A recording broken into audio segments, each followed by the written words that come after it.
Buenos días, señoras y señores, queridos amigos. En la sesión anterior, que fue no solamente una introducción a lo que vamos a ver, sino el porqué, les expuse a ustedes algunas cosas que ahora voy, antes de empezar a otra cosa, a recordar brevemente para que las tengan en mente, porque afectan a lo que voy a decir hoy y al resto de las sesiones, pero con que las retengan hoy y las tengan en mente es suficiente. En primer lugar, vimos que las preguntas que se puedan formular ustedes, con independencia de cuál sea el punto de vista desde que las formulan, en unos casos porque tienen interés en saber en general, en otro porque tienen interés en saber qué pasa exactamente ahora en el mundo o en España, diversas posibilidades de instalación inicial en virtud de las cuales ustedes se preguntan ¿por qué lo que se observa en la sociedad actual, en España y en el mundo, y la sociedad incluye economía, por qué lo que nos acontece es como es y no de otra manera? ¿A qué se debe? Bien, a semejante pregunta, les estoy recordando elementos que ya vimos, hay varias respuestas, de las cuales voy a entresacar dos. Una, no se puede saber de una manera clara, solo se pueden saber pequeñas explicaciones parciales. Otro tipo de respuesta es sí se puede saber de manera razonablemente clara no quiere decir enteramente completa y nada parecido, quiere decir razonablemente clara, y se puede saber no solamente detalles, sino el sistema, el porqué de la dinámica general de las sociedades. Entre estas dos respuestas hay multitud de intermedios. Bien, la segunda respuesta es mi respuesta. Sí se puede saber. Como todo conocimiento y todo lo humano es perfectible, y evidentemente lo que se puede saber es susceptible de perfección. Pero el punto es que sí se puede saber, en esencia, cuál es la dinámica de la acción, de la sociedad, de la economía, que es parte del asunto, etc. Sí se puede saber. Esto es lo primero. Alguien se puede contentar con respuestas parciales, con enfoques unilaterales, perfecto. Pero hay otras gentes, otras personas, de los cuales supongo que están ustedes, que no se contenta con eso. Y quiere, si ello es posible, tener una idea más completa y más orgánica de por qué las cosas son como son. Bien, yo me dirijo a todo el mundo que quiera escuchar, pero en particular a este otro grupo de personas. Esta es la primera cosa que quería recordar. La segunda cosa es que para acceder a ese conocimiento se necesitan necesariamente, o sea, esto no es opcional, se necesitan necesariamente ciertas condiciones que naturalmente pueden ustedes reunir si se lo proponen. Y tienen que ver bastante más que con la capacidad intelectual o con los conocimientos científicos o intelectuales o históricos, que no es que esto sea secundario, esto no es secundario. Pero hay algo más importante, que es la instalación, el modo en el que ustedes se colocan a sí mismos, la instalación que se requiere para seguir estas enseñanzas, para poder acceder a una comprensión del asunto. Estas condiciones son las siguientes. Primero, hacerse cargo que la respuesta a esta pregunta, o las respuestas posibles, más adelante veremos por qué digo en plural, no son evidentes, ni son de inmediato acceso, ni se accede a ellas con un golpe de ingenio, ni se lee en un manual, ni nada parecido. Son, como todo conocimiento, cosas complejas. Eso para empezar. ¿Cómo de complejas? Pues bueno, voy a poner a ustedes un pequeño ejemplo perfectamente válido y nada exagerado. Si a cualquiera de ustedes, excepto que sea ingeniero aeronáutico, cosa parecida, le dicen, ¿sabe usted cómo se proyecta, calcula, ensaya y fabrica un cohete de esos que van a la Luna o a Marte, donde vayan ahora? La mayor parte de ustedes, si no tienen esos conocimientos específicos, dirán, no, por Dios, qué cosa más compleja, o es un disparate. Bueno, pues eso, sin con ello querer desmerecer la complejidad de la ingeniería aeronáutica, eso es un chiste comparado con el propósito de entender la dinámica de las sociedades, la actual, la pasada o la futura, singularmente la actual porque es muy compleja y muy extraña. Es probablemente el tipo de conocimiento, no, probablemente no, seguro, entre los conocimientos usuales, más complejo que existe. Por lo tanto, tener conciencia de esto. A tal efecto, yo he graduado las diferentes sesiones que vamos a tener, lecciones, las he graduado, como también le dije en su momento, a un nivel en el que no se requieren especiales conocimientos técnicos, tipo filosófico, matemático, analítico. No se requiere. Si se tienen, mejor, pero no se requiere. A lo que sí se requiere es autosometerse a una estricta disciplina que consiste, en primer lugar, distanciamiento inmediato de la tentación. Quiero saber esto ahora. ¿Por qué baja la bolsa en, no sé, en Chicago, donde haya bolsas? ¿Por qué sube el precio del campo en Singapur? Yo no sé si en Singapur hay campo, creo que no, pero en fin. Eso es muy legítimo querer saberlo. Pero para acceder al conocimiento de la dinámica global de las sociedades, hay que distanciarse de esos intereses inmediatos. Y eso es un esfuerzo no pequeño. La mayor parte de la gente tiene una natural impaciencia por llegar a respuestas rápidas a temas que le interesan por razones, por ejemplo, prácticas. Y ahora entonces, ¿qué tengo que hacer con mi riqueza, la que sea, para protegerme de los expolios y confiscaciones? Eso es una pregunta legitimísima. Pero esa pregunta no puede presidir su instalación para recibir estas enseñanzas, porque es un incordio, una molestia y algo que hay que evitar. Tienen ustedes que distanciarse. Adicionalmente a esto, tienen que tener paciencia, ir paso por paso. Las sesiones están pensadas y graduadas de tal modo, de tal manera, que progresivamente se va, por una parte, adquiriendo un paso más de conocimiento y por otra parte, ampliando el campo y estructurándolo. No es solamente una mera adición de cosas, es una adición que además reestructura, con lo cual se va ganando en profundidad y en amplitud. Están pensadas así. Y por consiguiente, el tener paciencia y el recorrer paso a paso el camino es fundamental. Y hay una tercera condición de instalación que es necesaria. Tienen ustedes que procurar tener abierta la cabeza y el corazón. Quiere esto decir, estás perfectamente dispuestos a escuchar cosas que probablemente no les son familiares que les pueden resultar chocantes o que sencillamente les parecen improbables. Eso se juzga una vez que se sabe. Esto no me interesa, es demasiado abstracto. Pues sí, pues mire usted, sí le interesa. Si le interesa, porque es un elemento conducente a lo que usted quiere saber.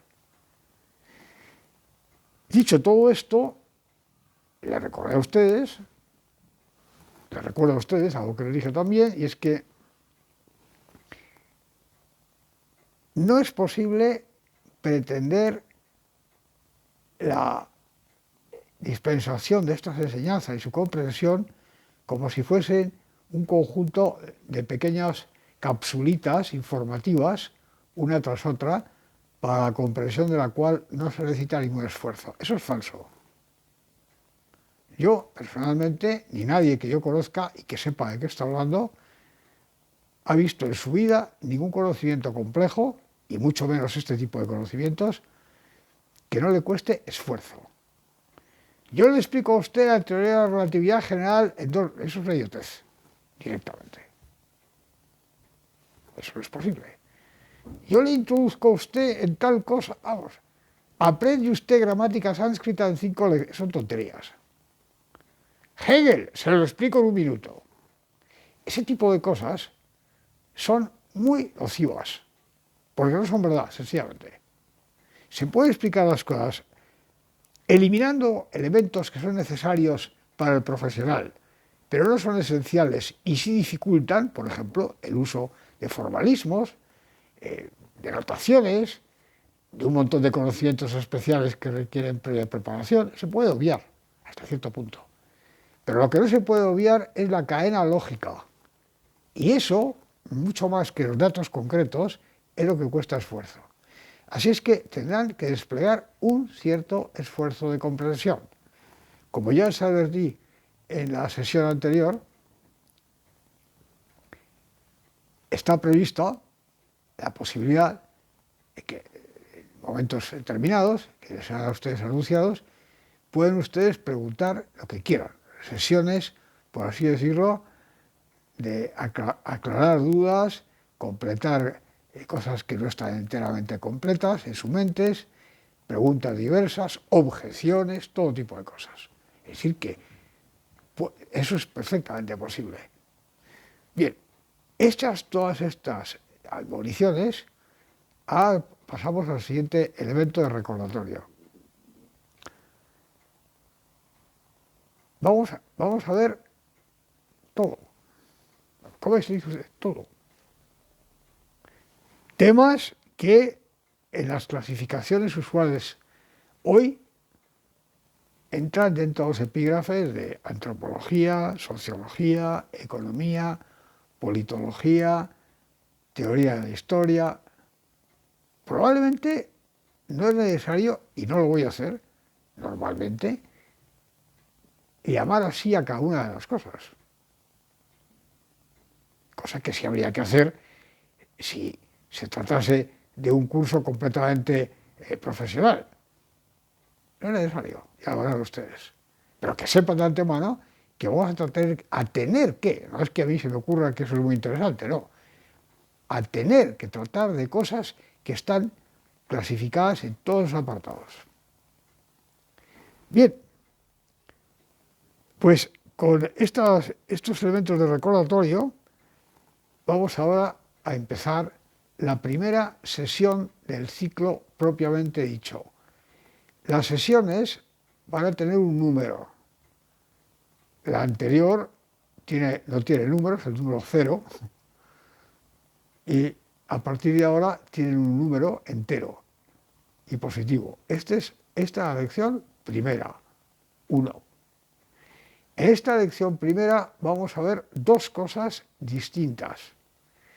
La primera, con la que voy a empezar inmediatamente, es exponerles a ustedes exactamente, aunque hemos abreviado, pero exactamente cómo y qué vamos a ir tratando a lo largo de todo el ciclo. Y en segundo lugar,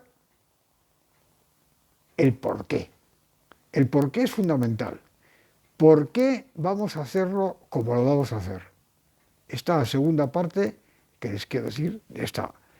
Y a continuación, terminada esta introducción, comenzaremos con el primer elemento de contenido sustantivo, que como ya verán ustedes es la acción personal, la acción de los sujetos humanos considerados individualmente. Empezamos, por tanto, con la introducción a todo el ciclo. Vamos a recorrer el siguiente camino. Durante varias conferencias vamos a examinar cómo se genera la acción de las personas individuales, de los grupos humanos, por tanto personas en interacción, y en general de todas las sociedades. ¿Cómo se genera la acción? Esto llevará un cierto número de sesiones. Y a continuación vamos a ver con cierto detenimiento cómo esa generación de acción produce realidad histórica. La realidad histórica que se va produciendo segundo a segundo es fruto de varios elementos, pero principalmente, y por lo que aquí nos interesa de modo exclusivo, de la acción de las personas en interacción entre sí y en el seno de una serie de estructuras que estudiaremos. Porque primero, ¿cómo se genera la acción? A continuación, ¿cómo esa generación de acción resulta en una generación de realidad histórica? Lo que va sucediendo en cada momento. Hasta ahora, la palabra economía no ha aparecido para nada. Bueno, pues no ha aparecido para nada porque resulta que, como ya verán ustedes, lo que de manera general se designa por la palabra economía es un elemento, está dentro de estos procesos. No es algo disjunto o levemente relacionado con. Es, por así poner este ejemplo, esta denominación, una fibra constitutiva de todo esto.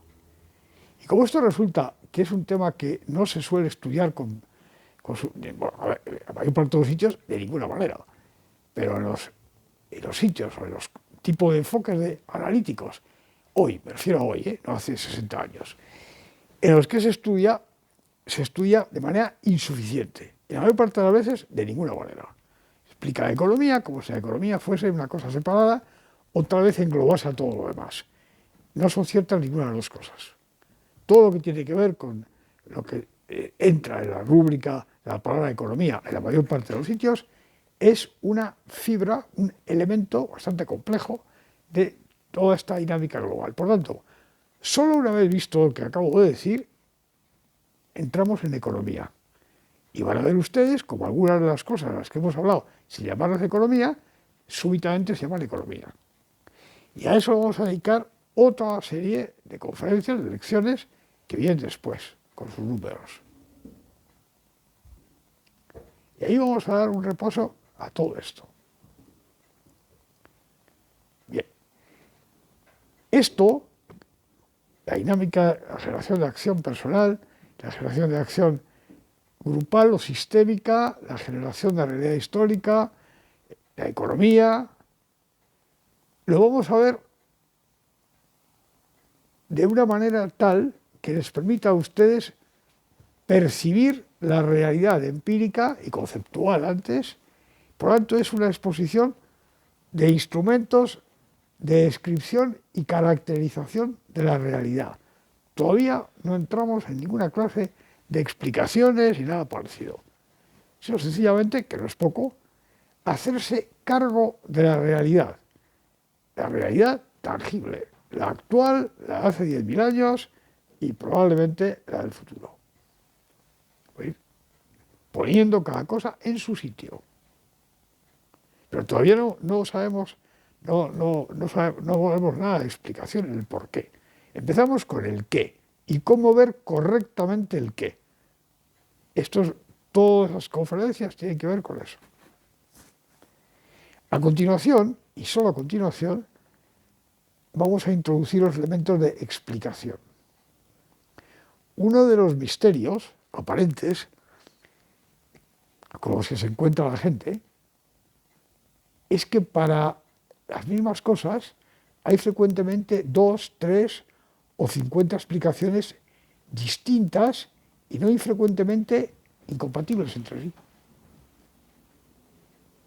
Entonces frecuentemente se dice, no, bueno, es que eso es porque las ciencias humanas y económicas están muy atrasadas. Entonces, como están muy atrasadas, cosa que es cierta, pero no por esa razón, ni en ese sentido, como están muy atrasadas, pues no se llega a las perfecciones de otros conocimientos físico-químicos. Esto es una cosa absurda y falsa.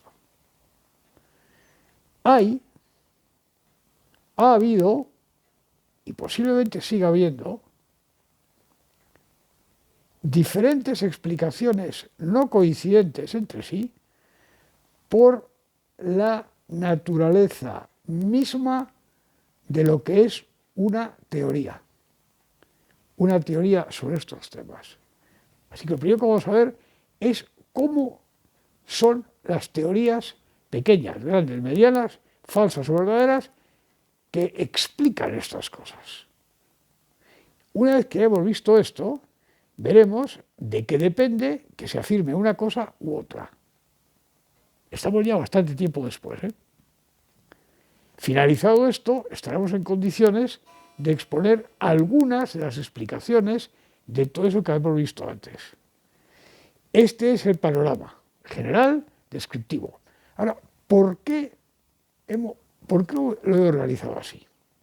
Bien, pues atención, porque esto que voy a decir es muy importante y para muchísimos de ustedes, probablemente la mayor parte, será una cosa nueva y rara. Hay múltiples maneras de plantearse, cuando se sienta, en un despacho, donde sea, en una mesa, a pensar en esto con la debida información y documentación y todo eso. Hay varias maneras de plantearse esto. ¿Cómo se empieza una explicación de ese tipo? Una descripción, una exposición descriptiva y a continuación explicativa. Cantidades. Por ejemplo, las gentes que estudian teoría económica en las facultades de economía, o donde sea, muy frecuentemente parten de una cosa que usted va a reconocer mucho más adelante, inmediatamente, y es una visión parcial de una parte del asunto sin ninguna referencia a por qué se dice eso. De modo que cuando ven otra explicación, que no es esa, o la consideran o no la entienden, o la consideran absolutamente incompatible con lo que tienen por ciencia. Esto no es ninguna novedad. Esto es una cosa relativamente frecuente en el pasado y ahora también. ¿Por qué partimos de eso? Bueno, pues partimos de eso, organizamos esta exposición, como les he expuesto a ustedes, de una manera muy sintética, porque voy a partir para la exposición de todo, hacia abajo, hacia arriba, a izquierda y a derecha, de un hecho, por así decirlo, antropológico, un hecho acerca de los seres humanos, que es cierto, que pueden ustedes constatar por sí mismos continuamente y que por otra parte es perfectamente inteligible a nivel teórico. Y este hecho es el siguiente. El ser humano es futurizo. ¿Qué quiere decir eso?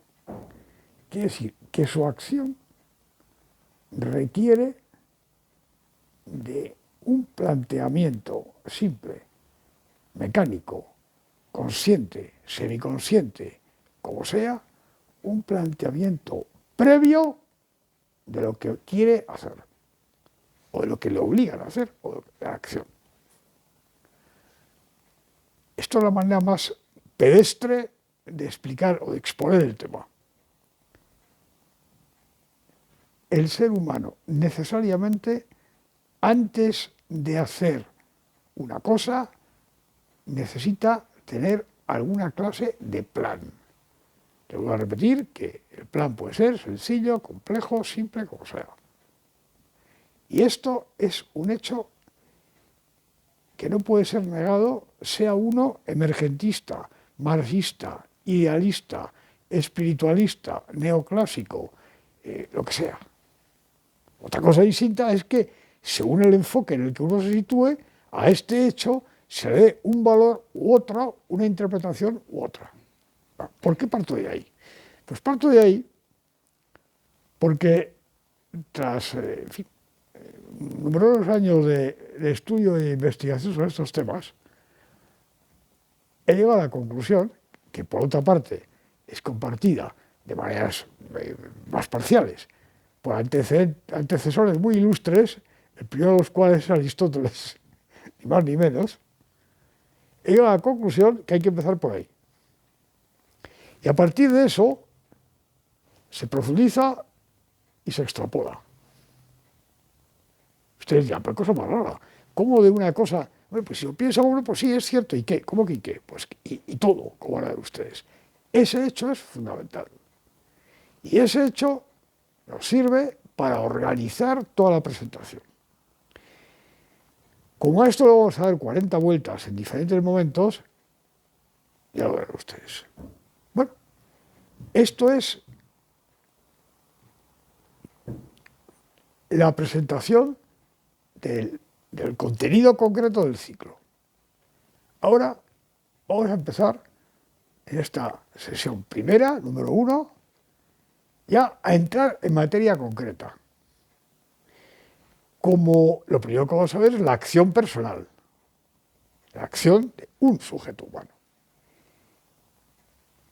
que parta del análisis descriptivo, de cómo se genera la acción de un sujeto humano, en modo alguno quiere decir que se esté suponiendo que ese sujeto humano esté suelto por los aires sin conexión con nadie, o que lo que él haga no dependa de lo que pasa alrededor, o antes, no.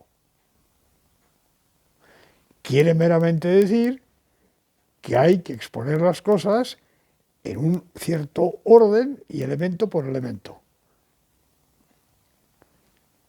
Que no estoy suponiendo en modo alguno, de modo necesario, que cuando analizo a un ser humano y me pregunto por las características de su acción, estoy partiendo de un ser humano aislado e independiente. No, está, por así decir, analíticamente aislado. Estoy fijándome ahora solo en eso. No estoy anulando el resto, estoy fijándome solo en eso, de momento. Bien. Lo primero que tenemos que hacer, y creo que vamos a hacer ahora, es dotarnos de una serie de conceptos mediante los cuales podamos fijar, o ir fijando, eso de que el ser humano es futurizo y todas esas cosas. Así que vamos a dotar un tipo de conceptos, para empezar. El primero de todo es el tiempo. El tiempo. Bien. Yo tengo aquí delante un reloj, ustedes no ven, pero yo sí, bastante grande, por cierto, ciertas dimensiones, y vamos a empezar por ahí. Vamos a distinguir entre dos tipos o dos clases de tiempo. Dos. Una la vamos a ver ahora mismo y otra un poquitín más adelante. La primera primer tipo de tiempo es lo que vamos a llamar tiempo del reloj o tiempo convencional. ¿Eso qué es? Eso, el reloj. Son sistemas de medida del transcurso de la existencia.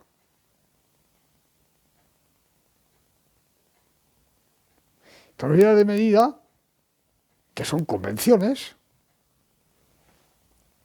nos dicen con respecto de otra cosa que es fija e intersubjetivamente percibible con claridad, es un elemento de medida. Así, por ejemplo, ese reloj que tengo yo ahí, que tienen ustedes también sus, en fin, tienen ustedes los relojes, pues está arreglado con respecto de un sistema de medida que tiene que ver con ciertas rotaciones de los cuerpos celestes, concretamente de la Tierra alrededor del Sol y todas las cosas.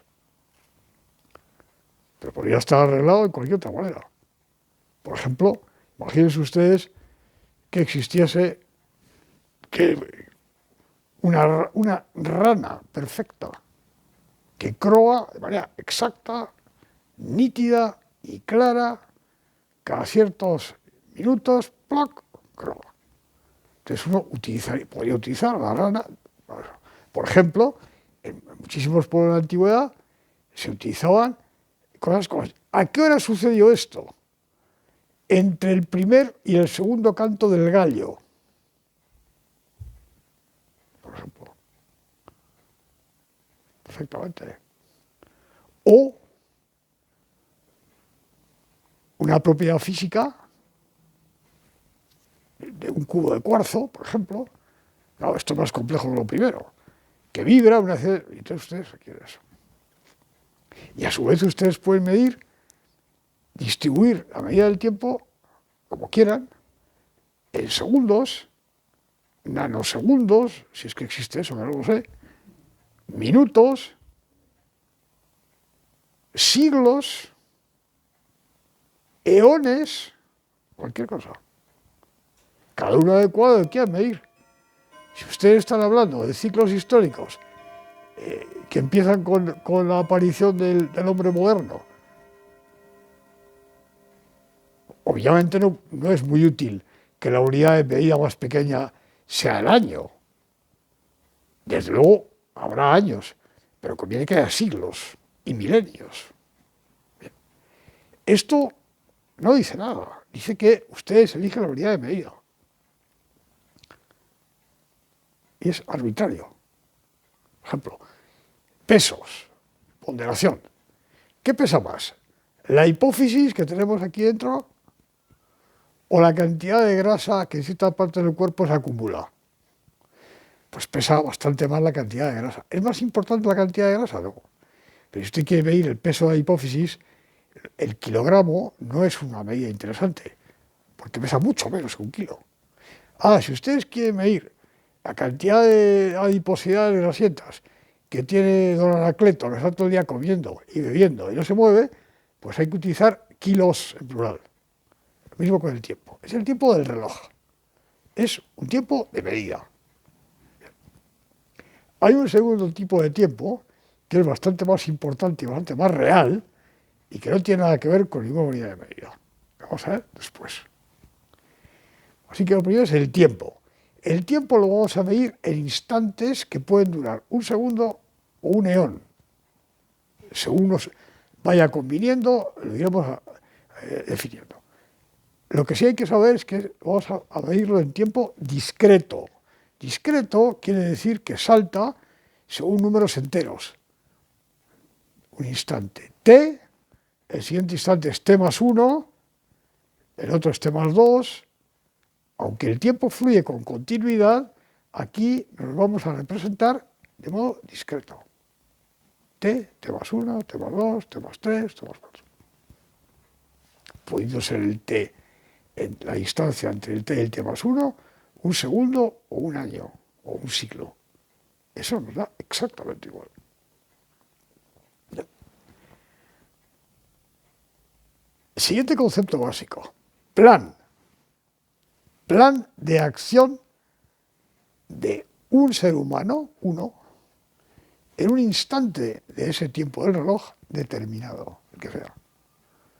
Un plan. Un plan. Vamos a tener dos conceptos de ese tipo. Plan, uno, y haz. H-A-Z. Haz de planes. De acción de un sujeto, de un ser humano, en un instante de tiempo. Plan de acción, haz de planes de acción. ¿Qué vamos a entender por un plan de acción? Un plan de acción es un proyecto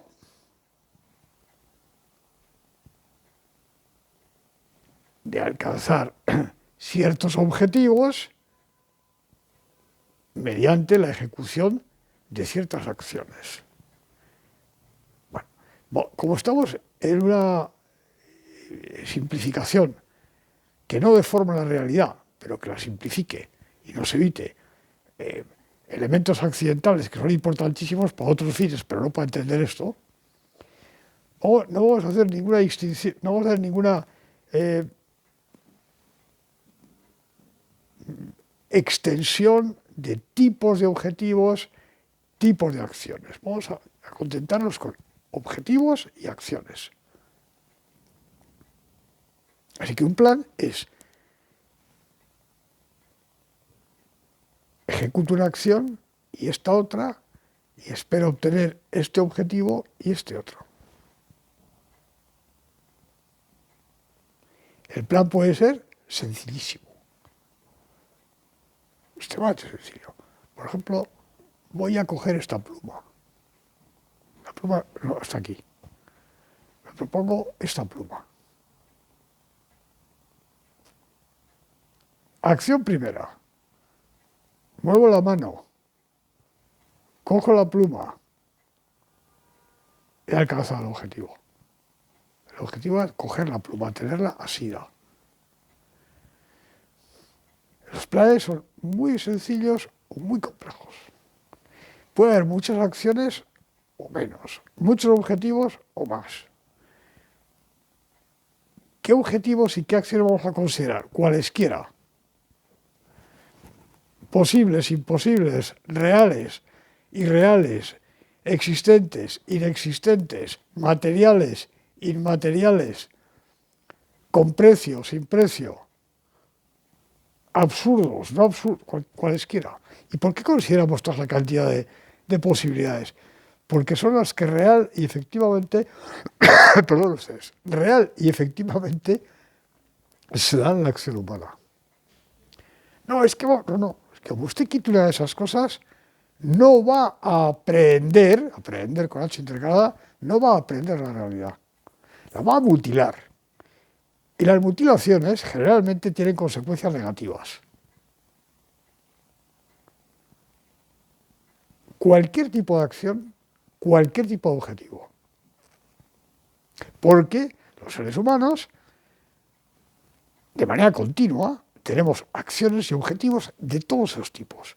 Existentes, no existentes ahora, pero posiblemente existentes en el futuro, completamente inexistentes nunca, por lo que queremos saber, materiales, inmateriales, relativos a otras personas, cualquier tipo de con precio, perdón, sin precio, cualquier clase de bienes, cualquier tipo. Acciones y objetivos. ¿Y qué objetivos? Lo mismo, exactamente, cualesquiera. La gente se propone objetivos de todo tipo. De todo quiere decir de todo. Incluidas cosas demenciales. Cosas demenciales quiere decir demenciales, que figuran en los manuales de psicología patológica. Todo tipo de cosas. ¿Y qué tipo de planes? Cualesquiera. Posibles, imposibles, realizables. Todos estos conceptos los vamos a ver detenidamente más adelante, pero para hacerse una idea, toda clase de planes. ¿Por qué? Porque la realidad humana está hecha de tal manera, según se observa, que efectivamente los seres humanos hacemos planes de las más diversas naturalezas. Y por lo tanto, todo eso tiene que ser metido dentro del elenco analítico. Todo eso entra. Bueno.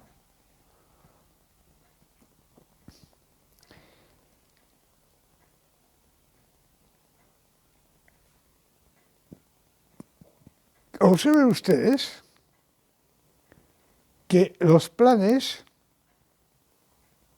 están ordenados a alcanzar objetivos, que es lo más frecuente que los objetivos tengan una jerarquía, es decir, que el sujeto que elabora el plan, conscientemente, inconscientemente, mecánicamente, exactamente, por así decirlo, valore más el objetivo 1 que el 3, o el 4 que el 2. Estructura jerárquica de objetivos. Normalmente, aunque también se cabe considerar esa posibilidad, no se pondera igual, el sujeto no pondera igual todos los objetivos. ¿Va? Estructura jerárquica de objetivos. Y por otra parte, el plan indica una intencionalidad. Sobre esta palabra vamos a volver muchas más veces. Una intencionalidad. La acción proyectada, planeada, tiene una serie de fines y no otros. El caso de la pluma, que es un ejemplo bastante simple, me parece a mí, la intencionalidad de coger la pluma. ¿Para qué? Es otra cuestión. Pero coger la pluma. No era mirar el reloj. Podía haber planes más complejos, que es, a la par que cojo la pluma, miro el reloj. Claro. Y además, pero en este caso solo hay. La intencionalidad se agota con la aprehensión de la pluma. He cogido. Bien. Así que acciones conducentes a alcanzar objetivos, eso forma el plan.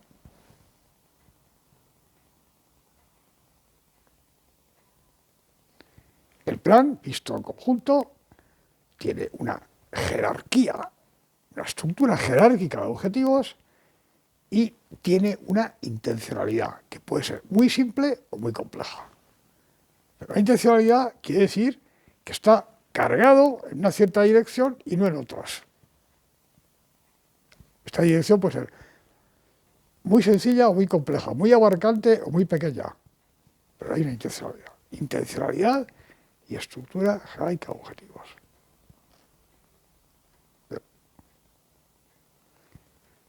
Ahora estamos ya casi al término de la sesión de hoy. Y vamos a entrar con el segundo concepto de tiempo. Fíjense ustedes que que el plan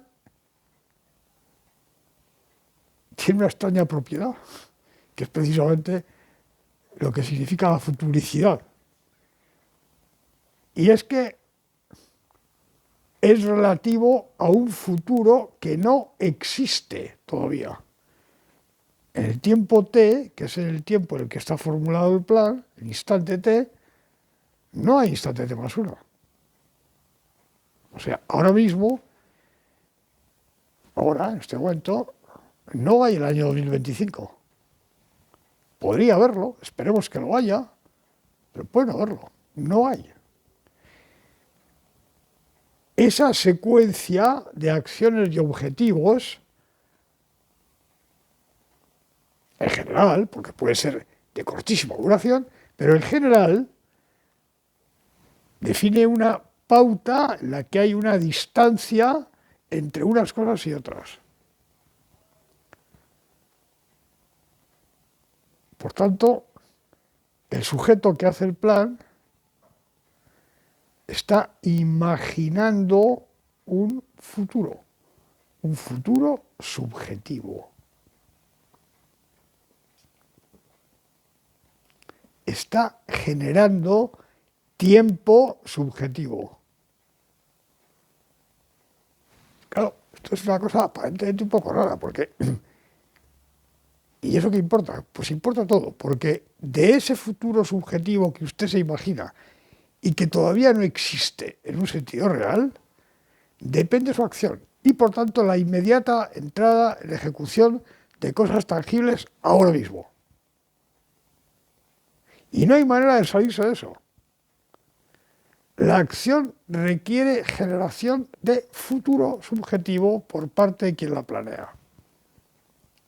Ese es el segundo concepto de tiempo. Para medir, en parte, representar, en parte, esto podemos usar el tiempo del reloj y lo hacemos. Y lo hacemos, efectivamente. Pero lo realmente importante desde el punto de vista de la generación de acción no es que usemos un reloj o que nos pongamos de acuerdo sobre cómo medir el tiempo. Es que real y efectivamente lo que yo acabo de proyectar como intencionalidad de acción genera un cierto espacio temporal que empieza aquí y acaba aquí. Aunque pueda haber planes larguísimos. Esto es fundamental. Y con esto empezaremos en la siguiente sesión, lo retomaremos. Tiempo subjetivo, futuro imaginado. Cada plan de acción, por pequeño que sea, genera un futuro subjetivo relativo a la gente que tiene consecuencias tangibles e inmediatas. Les pondré a ustedes ejemplos. Y un haz, H-A-Z, un haz de planes de acción, según la terminología que vamos a convenir aquí, es el sistema formado por todos los planes que el sujeto tiene en ese instante. Eso es un haz. Todos los que tenga usted, todos, simultáneamente, están ligados entre sí, más, menos, eso es un haz. Bien, señoras y señores, queridos amigos, yo creo que por hoy es completamente suficiente y en la sesión siguiente, la número 2, continuaremos revisando estos conceptos, ampliándolos y continuando. Muchas gracias, les deseo a ustedes un buen aprovechamiento de esto y que tengan ustedes muy buenos días y de aquí hasta el próximo.